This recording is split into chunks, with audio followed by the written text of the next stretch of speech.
Listo, vamos a continuar, como les decía, vamos a estudiar hoy sobre el reino más poderoso, creo que ha habido sobre la tierra o sobre una región y así que fue gobernado con sabiduría. Es el momento de esplendor más alto que ha tenido el pueblo de Israel en desde su creación.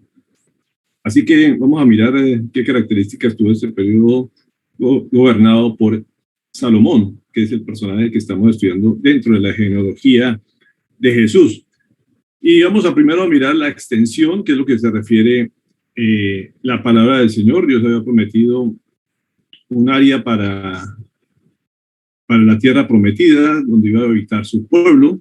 Y ayer hablamos precisamente de que Dios había hecho un pacto con un pueblo que él escogió, unos descendientes de un hombre que él escogió, para darles una tierra que él escogió, en el cual iban a ser él su Dios y ellos iban a ser su pueblo.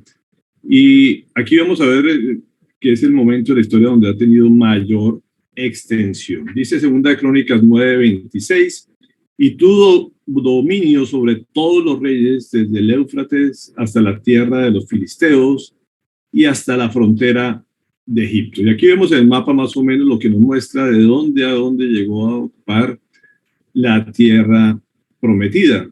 Y es interesante porque fue el momento que más ha tenido.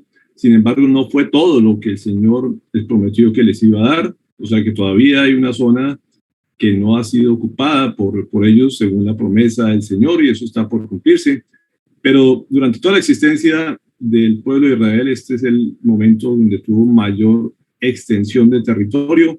Como pueden ver, muchos de ellos fueron derrotados por David y eso le entregó a su hijo Salomón todas estas tierras que fueron gobernadas por él, como dice, desde el río Éufrates hasta Egipto y toda la región de los filisteos, que siempre fueron sus enemigos permanentes. Ya en este momento ellos tenían control sobre esta zona, excepto esta franja que está pegada al mar, a la parte norte del territorio. Segunda de Crónicas 9:25 nos dice: Salomón poseía caballerizas para 4,000 caballos y carros, 12,000 jinetes, que instaló en las ciudades que tenía para sus carros y en Jerusalén cerca del rey. Todo el que ha tenido fincas, imagino, y ha tenido caballos, imagínense lo que son 4,000 caballos y tener caballerizas y alimentos, lo que consumen estos animales, lo que significaba todo el mantenimiento de esto. Según Deuteronomio 17:16 dice: solo que él no aumente para sí caballos, ni haga volver al pueblo a Egipto para multiplicar caballos, porque Jehová os ha dicho: no volveréis nunca por ese camino. Y eso es un mandamiento que había dado Dios al pueblo de Israel. Y aquí vemos en cierta manera que Salomón, por su ambición de extenderse, como dice, lo que hizo fue aumentar su poderío militar, aumentar su territorio y llegar hasta Egipto, algo que el Señor había dicho que no tenían por qué volver a Egipto.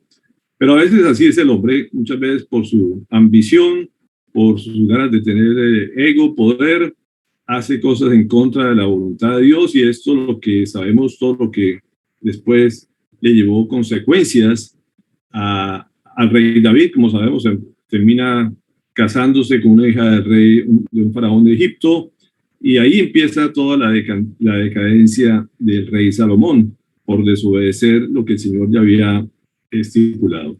Pero podemos hablar de que el periodo de Salomón es el momento de mayor prosperidad en toda la tierra de Israel, y vamos a mirar hasta dónde llegó esta prosperidad, lo que la Biblia nos dice.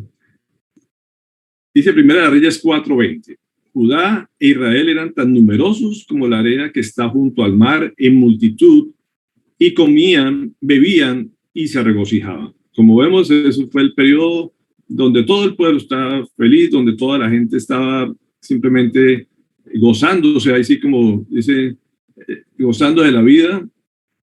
Eso sí era un verdadero goce lo que esta gente tenía, porque todo era próspero, y cuando hay prosperidad en una nación, la gente está viviendo sabroso. Esto sí que estaban viviendo sabroso permanentemente. Primera Reyes 4:22 nos dice: la provisión diaria de Salomón para que nos hagamos una idea, era de 6.600 litros de flor de harina y 13.200 litros de harina, 10 bueyes engordados y 20 de pastoreo, y 100 ovejas, así como venados, gacelas, corzos y aves de corral. Eso era la provisión diaria para mantener el alimento en el palacio del rey Salomón, y eso nos permite dar un poquito de la idea de su esplendor, todo lo que se movía a nivel del palacio y de su gente que estaba en su nómina, podríamos decir, los que vivían en palacio, y ustedes ven todo lo que, imagínense, 23 bueyes engordados, 43 reses diarias, 100 ovejas, lo que se comían dentro del palacio. Segunda de Crónicas 1:18 nos dice, el rey hizo que la plata y el oro fueran en Jerusalén tan comunes como las piedras, y que el cedro abundara como las higueras en la llanura. Entonces, vemos que hasta el punto era la magnitud que simplemente todo el oro era tan abundante, toda la madera que era tan apreciada en ese momento para todas las construcciones, crecía como si fuera la maleza, y por todo lado había riqueza en el reino de Israel. Primera de Reyes 10, 14, 15 nos dice, la cantidad de oro que Salomón recibía anualmente llegaba a los 22,000 kilos, sin contar los impuestos aportados por los mercaderes, el tráfico comercial y todos los reyes árabes y los gobernadores del país. Como vemos, casi que sin impuestos, solamente por lo que producía el país, tenía un superávit.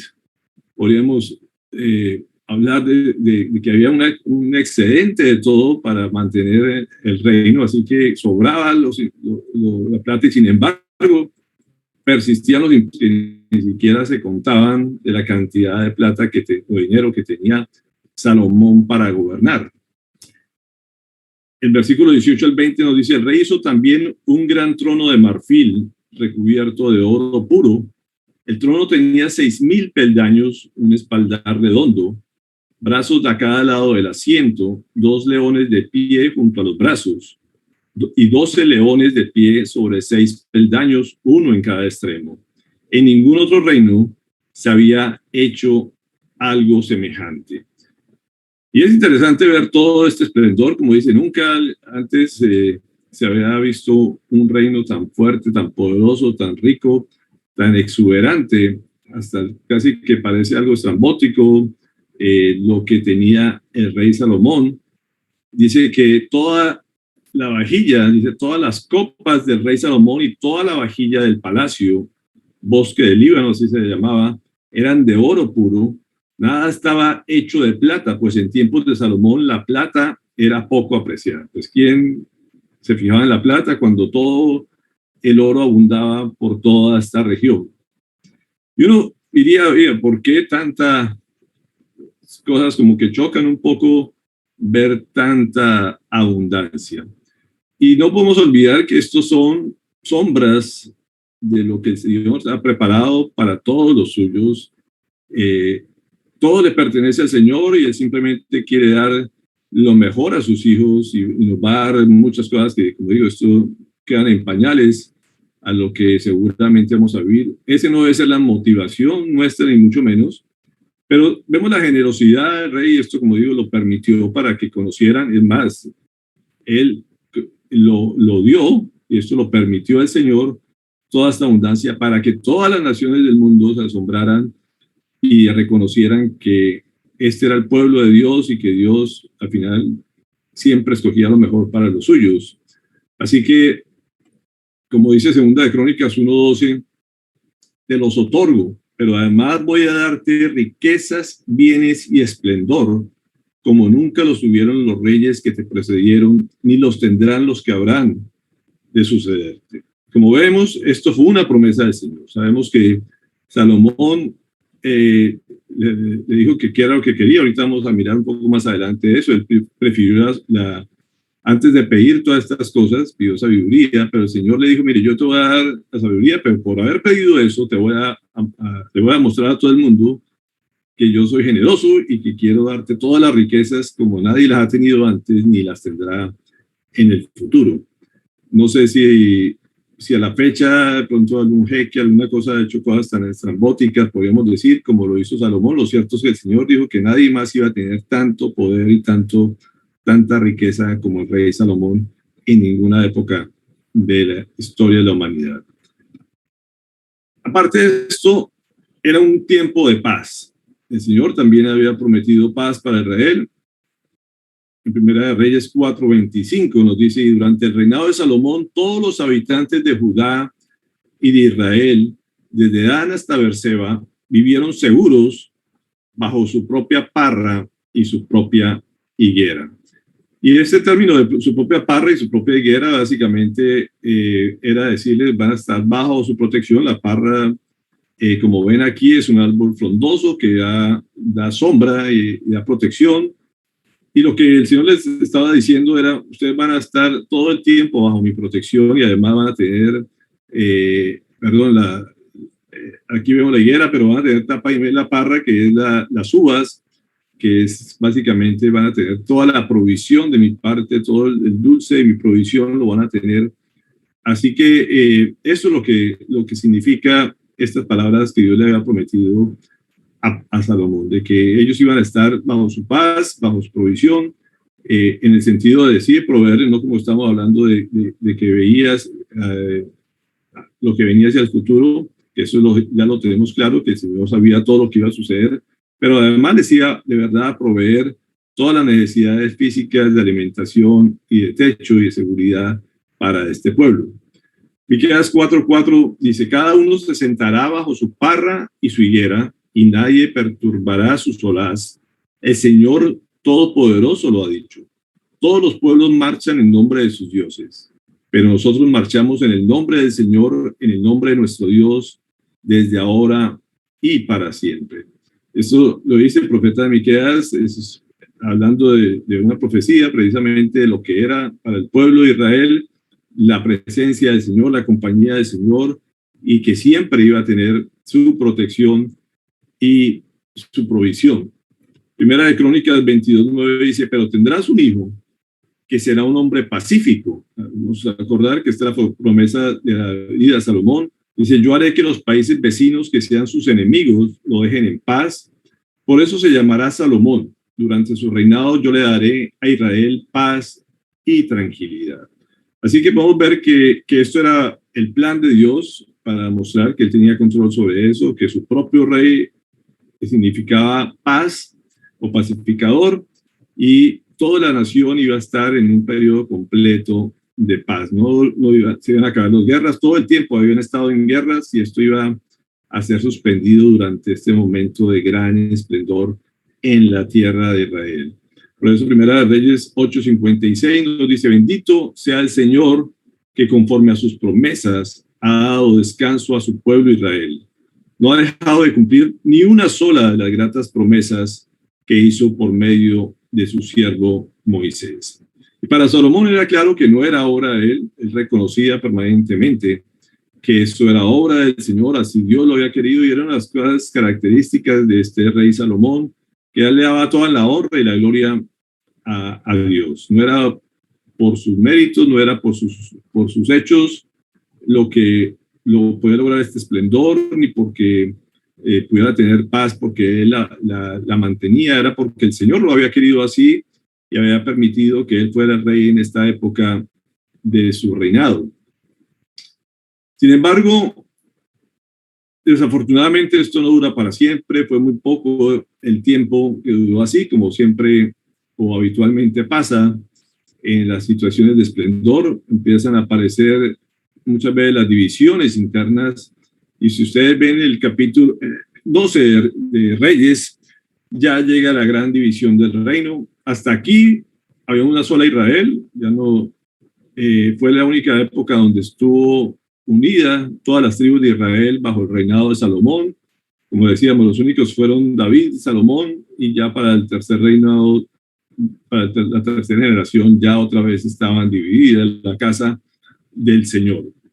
Así que en el capítulo 12 de Primera de Reyes pueden hablar de mirar cómo se divide el reino, y esa paz se desbarata, el esplendor también, y como hablábamos ayer, el Señor, esto nos muestra lo que ha sido la humanidad siempre. Dios siempre quiere darnos prosperidad, abundancia en todas las áreas y sobre todo paz, y sin embargo el hombre decide generar conflictos a través de esta abundancia, y después viene la división, y el Señor después busca la reconciliación y la restauración y la unión nuevamente, como veíamos ayer. Así que todo está relacionado lo que el Señor nos está hablando estos días. Isaías 9:6-7 nos dice: porque nos ha nacido un niño, que se nos ha concedido un hijo, la soberanía reposará sobre los hombros, y se le darán estos nombres: Consejero admirable, Dios fuerte, Padre eterno, Príncipe de paz.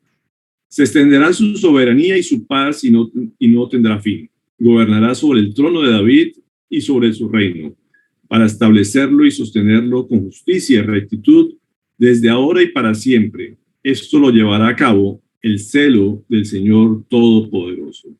Y esto es lo que vemos que se habla precisamente en profecía de la parte mesiánica. Esto solamente va a mantenerlo permanentemente a través de Jesucristo. Este es el nombre y la descripción mesiánica de que, como les decía, esto es lo que permitió ver en el momento del esplendor de Salomón. Solamente es una pequeña sombra de lo que el Señor va a mantener para siempre, donde habrá abundancia de todo, donde habrá paz, y Él tendrá un dominio eterno. Entonces, como vemos, todo lo que pasa aquí en la tierra simplemente es temporal, pasajero, pero es anunciando lo que va a tener Jesús cuando Él reine verdaderamente y tenga control de todo el reino que el Señor le ha prometido. Zacarías 3:10 también se habla de esto: en aquel día cada uno de ustedes invitará a su vecino a sentarse debajo de su vid y de su higuera, afirma el Señor Todopoderoso. Entonces, así los veo a ustedes ahí durmiendo bajo las azúas, yo, Jaime, Hernando, a todos ahí acostados, felices de la vida, cogiendo las uvas del techo. Y podríamos decir, es una situación muy apreciada, muy deseada por todo el mundo. Ojalá verdaderamente no por la situación como vemos este personaje ahí en la foto, pero lo que nos quiere decir el Señor es que va a haber un día de que todos podamos disfrutar de la paz, de la tranquilidad, de la abundancia de la tierra, de comer el fruto de la tierra completamente puro, sin contaminantes, sin nada que nos haga daño. Y eso es lo que el Señor ha prometido para que los que creen y le aman, todos los que decidan o acepten ser sus hijos, decidan ser adoptados por Él. Y no está malo eso, ¿no? A veces oímos del tema de la prosperidad y ya se ha vuelto un tema también como tabú y que nadie quiere tocar. Pero tenemos que entender que nuestro Padre es un Padre generoso, amoroso, que quiere lo mejor para sus hijos. Y si uno quiere lo mejor para sus hijos, imagínese Él quiere que verdaderamente disfrutemos de su reinado, y simplemente nos ha permitido ver a través de su historia hasta dónde llega su generosidad y el deseo de que todo su pueblo esté gozoso. Y el paraíso fue así desde un inicio.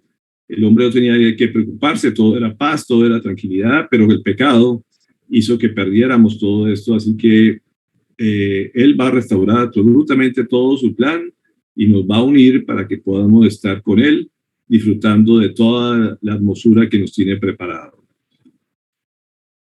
Y vamos a hablar de la sabiduría de Salomón, porque algo que caracteriza a Salomón fue su sabiduría. Él fue lo que pidió y el Señor se lo otorgó, y esto lo hizo famoso y de renombre su gran sabiduría. Primera de Reyes 4:30 dice: sobrepasó en sabiduría a todos los sabios de Oriente y de Egipto. En efecto, fue más sabio que nadie, o que todos, básicamente, lo que quiere decir aquí. O sea, la Biblia reconoce y la historia reconoce que no ha habido hombre más sabio que Salomón. En esa época había muchos sabios reconocidos en las diferentes regiones del mundo conocido en ese momento, pero este dice que sobrepasaba a todos los grandes sabios. Y esto fue algo que pidió y que el Señor se lo otorgó. Dice, vamos a mirar parte de las obras que hizo él, que va a estar al día. Hoy nos siguen nos siguen influenciando. Dice, compuso 3.000 proverbios y 1.005 canciones. Era compositor, no solamente de canciones, de salmos, sino que gran parte de lo que encontramos de los proverbios de los sabios en la Biblia, que son tan exquisitos, eh, que tanta enseñanza nos han dado, provienen de las palabras de Salomón, y así fue reconocido, y seguramente hubo muchas más que no están recopiladas.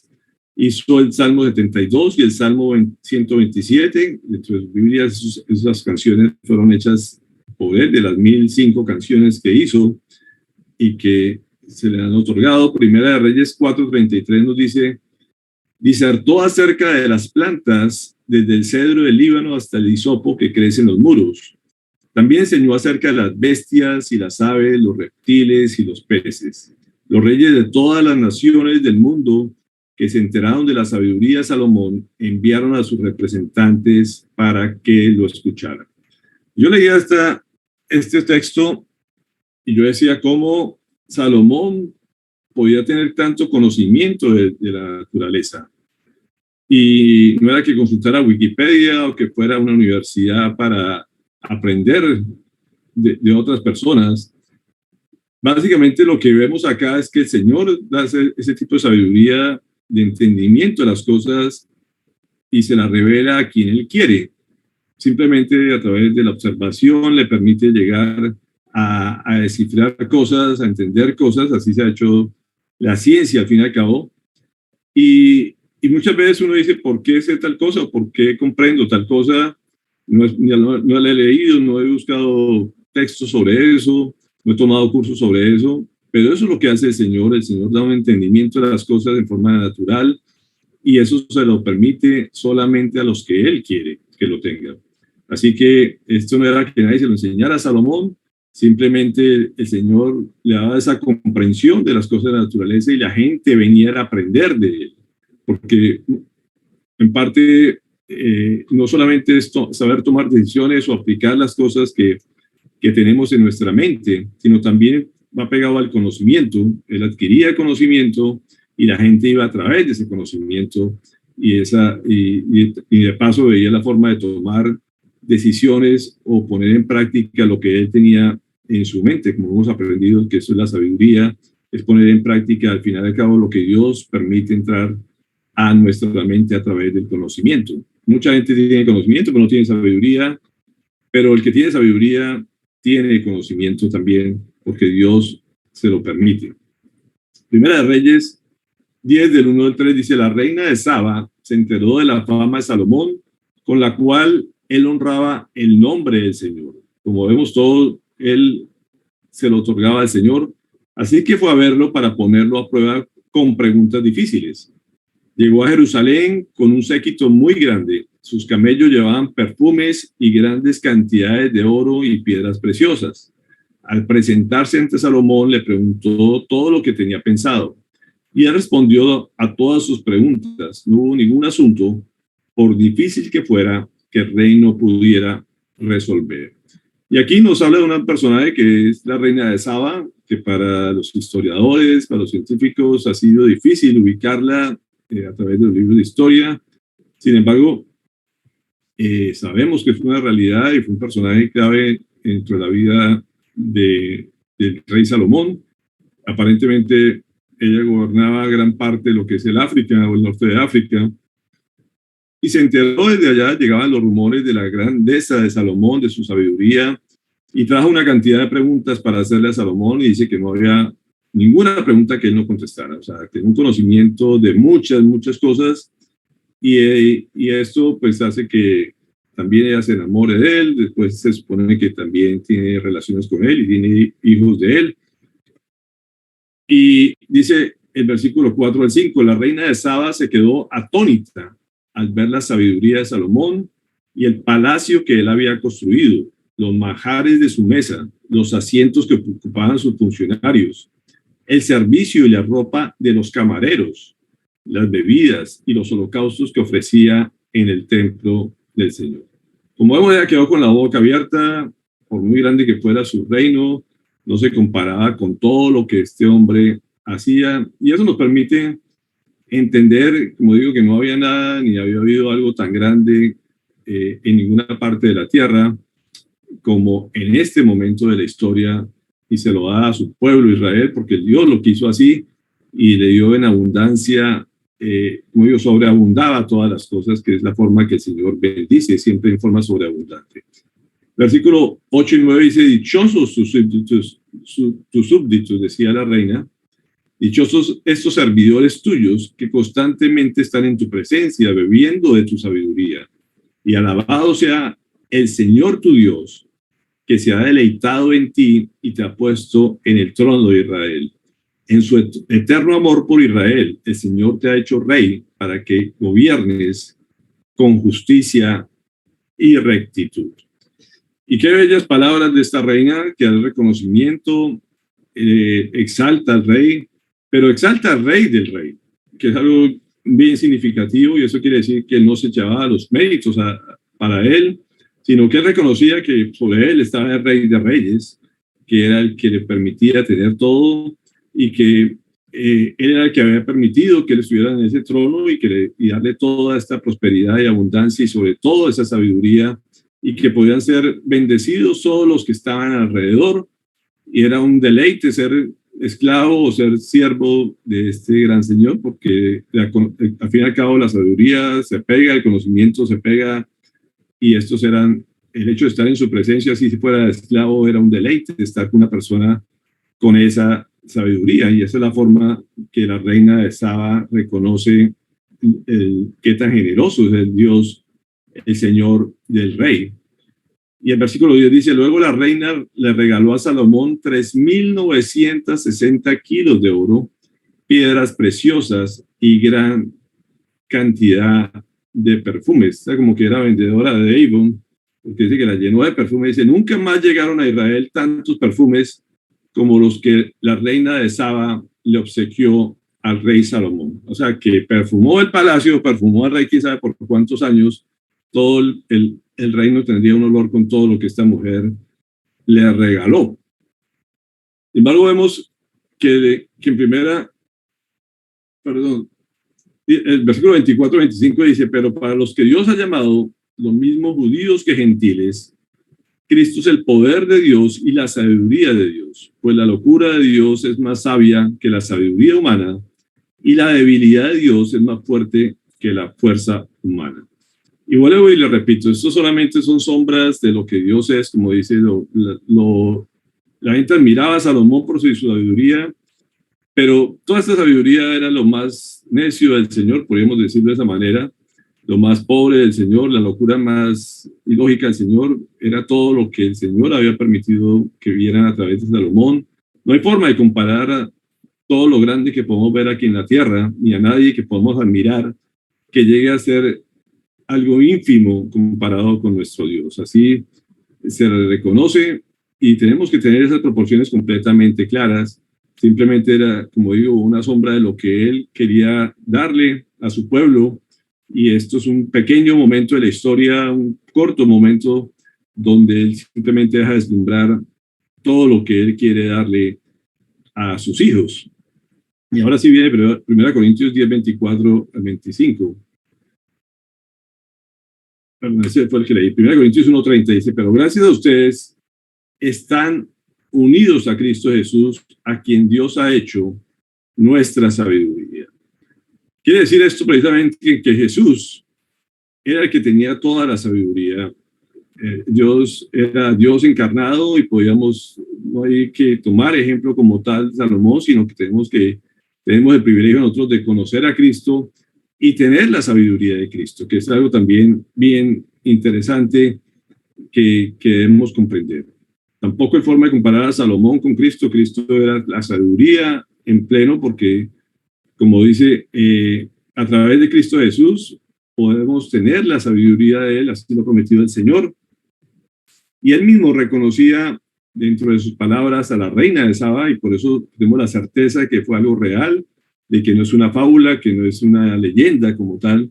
Dice Mateo 12:42: la reina del sur se levantará en el día del juicio y condenará a esta generación, porque ella vino desde los confines de la tierra para escuchar la sabiduría de Salomón, y aquí tienen ustedes a uno más grande que Salomón.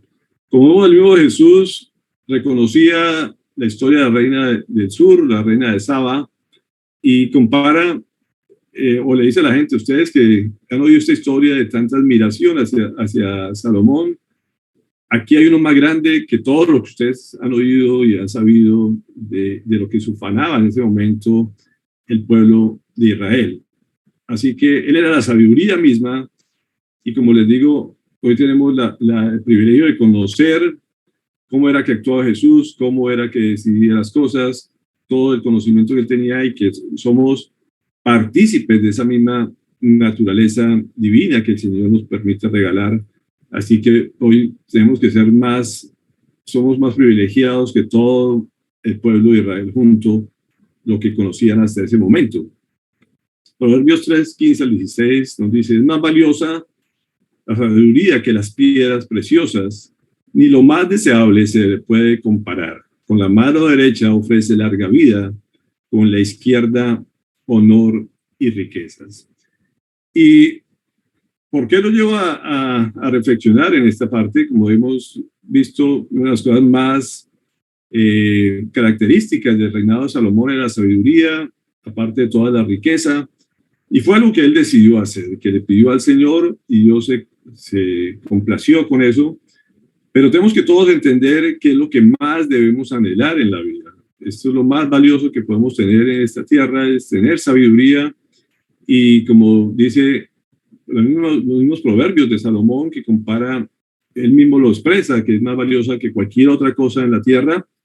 En el versículo 7 al 8 nos dice, la sabiduría es lo primero, adquiere sabiduría, por sobre todas las cosas adquiere discernimiento, estima la sabiduría y ella te exaltará, abrázala y ella te honrará. Y son proverbios que él hacía precisamente a sus hijos, y yo alguna vez he compartido eso.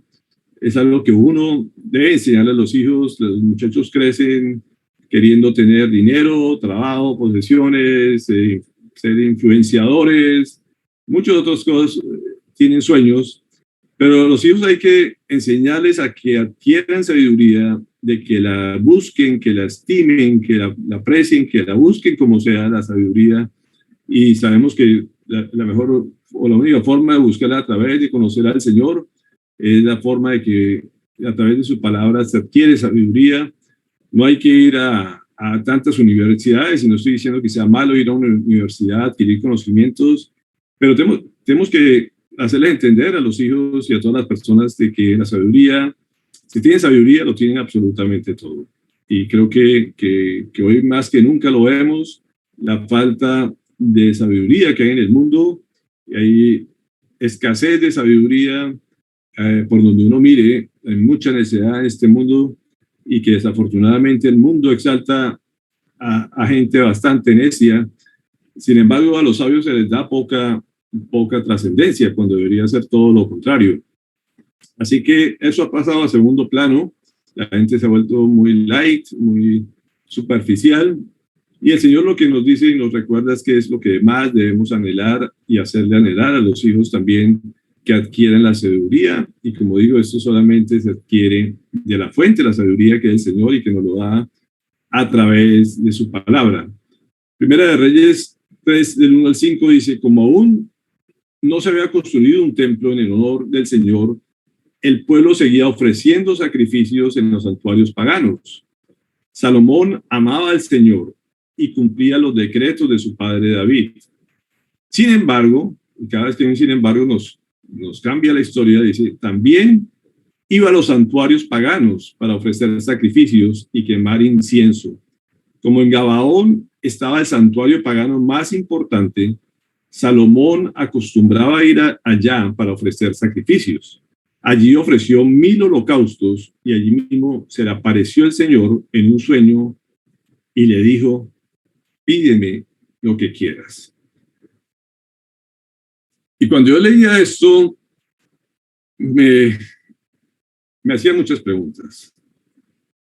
¿cómo es posible que nuestro Dios vea que un hombre, su rey, a que le ha dado todo, o le ha dado muchas cosas hasta ese momento, todavía no llegaba a su esplendor, pero había permitido que fuera hijo del rey David, que creciera en el palacio que había hasta ese momento, le había dado muchos privilegios y lo ha escogido como su hombre para gobernar a su pueblo?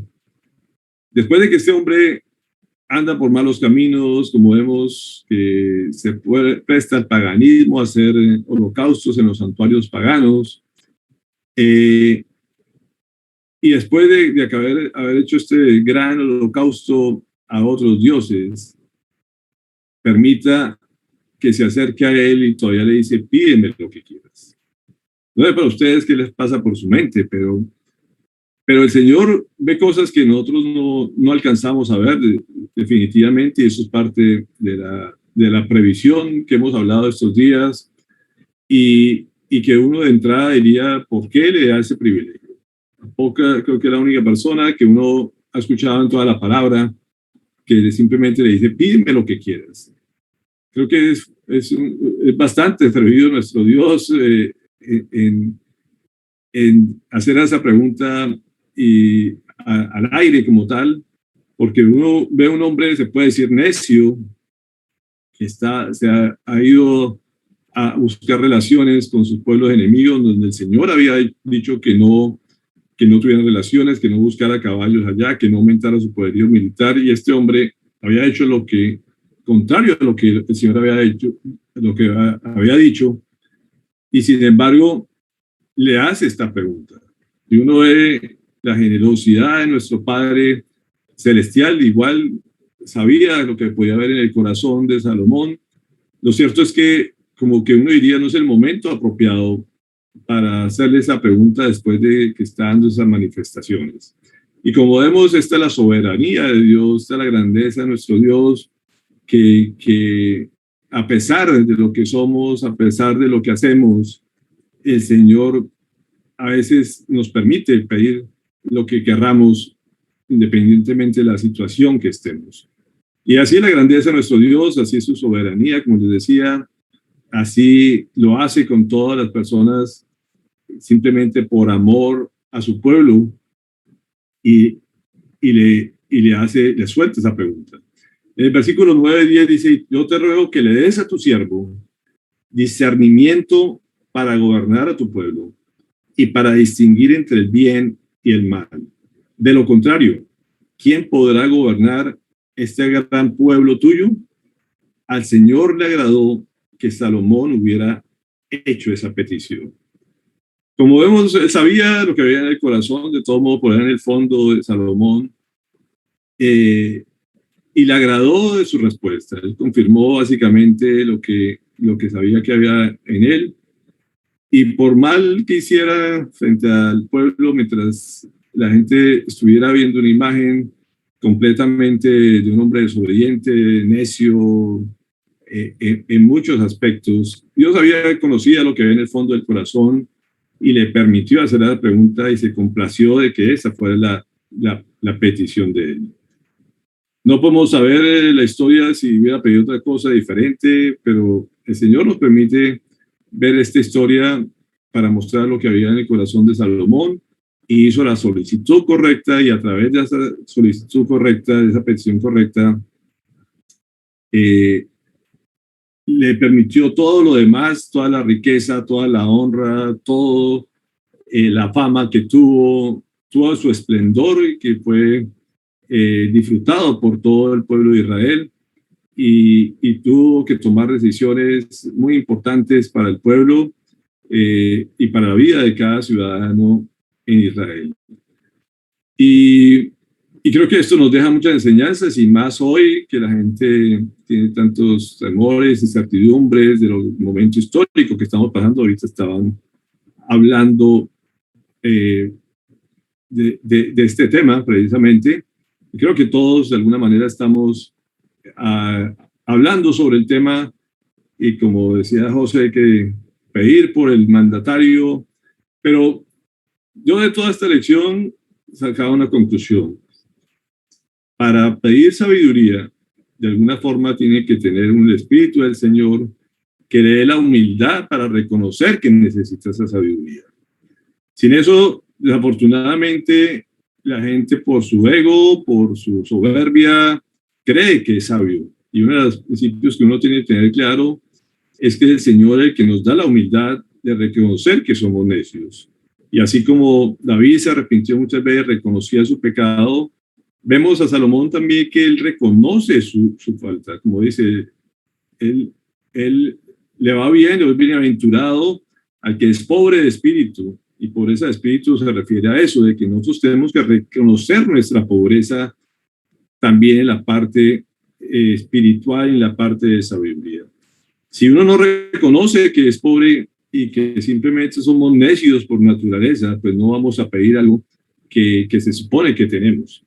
Pero la grandeza de Salomón era reconocer humildemente lo torpe que era para gobernar un pueblo. De ahí parte las cosas. Y creo que el único que puede pedir sabiduría es el que tiene el Espíritu del Señor adentro, como dice Primera Reyes 1:5, dice, si a alguno de ustedes le falta sabiduría, pídasela a Dios y Él se la dará, pues Dios da a todos generosamente, sin menospreciar a nadie. Y esto es una gran afirmación, una gran promesa que hace el Señor. Usted quiere tener sabiduría, tiene que ser consciente que la necesita y que la debe anhelar. Y Dios se la va a dar. El único que pide es que se la pida. Pero algo que uno no puede hacer precisamente es pedir que le dé sabiduría a otro.